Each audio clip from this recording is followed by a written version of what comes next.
Coming off a disappointing loss and an effort, you know, I felt we had a good game plan going, and there were pockets in the first half that I was really proud of. And you know, you all saw the game, and as the game went on, right there, last 3 minutes of the first half, that thing started to skip away from us. Securing the ball, that's a big deal. Being able to block up front and keep all that pressure off the quarterback, that's a big deal. Staying on task with the chains, that's the big deal. And we missed that. So that being said, you know, I think that's enough to say about last week. I am in the business, and as well as our players, that we put to rest the game, and we've done that with our players. So for me to rehash, you know, I really have nothing else to say but what I've said in that statement. Looking forward, because I do believe this is the task for our team, is to be able to respond in a week like this, where our country was called to do that years ago.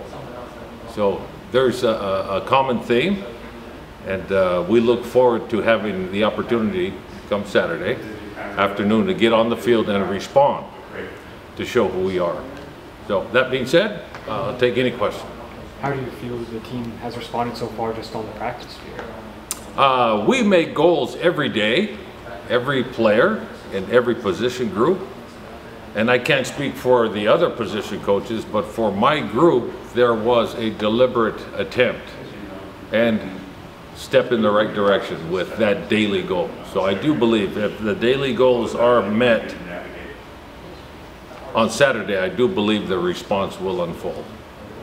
Armstrong started slow last year, and he obviously played with you before, but now Grayson's starting a little bit slow. Do you see any parallels there, or is there anything you could take away from, you know, Armstrong coming in last year and how that development applies now to Grayson? Well, you know, a quarterback really is the last line of defense. And when your quarterback's struggling, that means all the other parts around him are struggling. And it just shows up on his doorstep.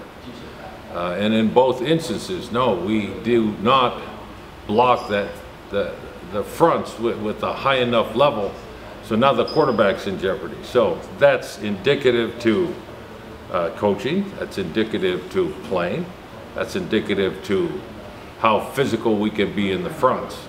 And so we look forward to developing ourselves earlier in the year in that world. So is that kind of the solution there to get Grayson going? It starts with the offensive line, is that what you're saying? Everybody. Those other 10 guys, there's not one guy on there that's given a pat on the back. No.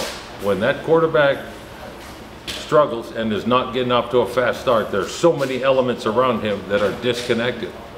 And that's what we're seeing. Your impressions of La Tech, I think you have a background with their coach, sir.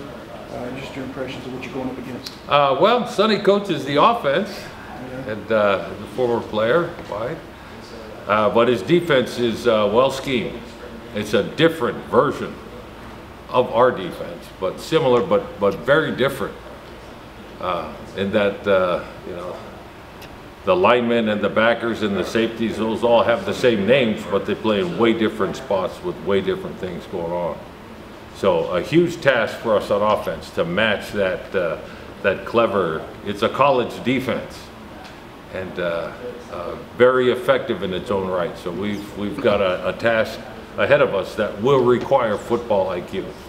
In your opinion, what needs to happen in order to get the run game more on track? Oh, those 10 guys on the field, well, now 9 because the quarterback's not involved in that, but now you're talking about a 9-guy event. And no, when the run game is not clicking, we are not connected. So every time that ball's run, there's a 9-guy deal going on. Same thing. Now, I'm not blaming the running back one lick. When that thing's not working, it's those 9 guys up there. That's the effect of it. So when that thing's going great, oh, you're going to see great play from our running backs. So that's our response. 9 guys, run the football. Everybody be on the same page. Assignment, technique, pad level, and how much effort and strain you put in. So that is what's at play. This isn't necessarily football related, but I did want to ask you, since it is September 11th, your memories of 9/11 when it happened, where were you, and kind of what was going on in your life at that point? Well, I was in Lubbock, Texas, and we were preparing for an opponent, and one of the student assistants popped in and said, "Coach, man, y'all might want to pay attention." We go, "Close the door on your way out." "What do you mean we got to pay attention? We are game planning here. This is monumental stuff we're doing." About 5 minutes later, another kid who didn't know what the first kid did came popping in. He goes, "Hey, coaches, I think y'all better take a look at what's going on." So at that point, we all stood up, shut it down, and turned on the news. And right when we turned the thing on, it showed the second plane hitting the building. And at that point, we went, "Oh, dang, no, this is not just some random pilot lost his way and hit the first one. Oh, no, it was a direct, it looked very much deliberate." So at that point, no, we quit game planning, and now we're reaching out to our families. And my wife at the time was working at Sears, and that was probably 4 miles from where I was. The phones were out. Cell phones, landline, all the phone system just blinked across at least there in Texas. But she had enough wherewithal that she went over to the junior high and got the kids and took them home. So yeah, we stayed there, and our players, and we still practiced. We didn't know what to make of it. But by the end of the week, it was clear that college football was not going to happen that weekend. So yeah, Coach Ruffin and I were just talking about it because we were on the same staff at that time. Yeah.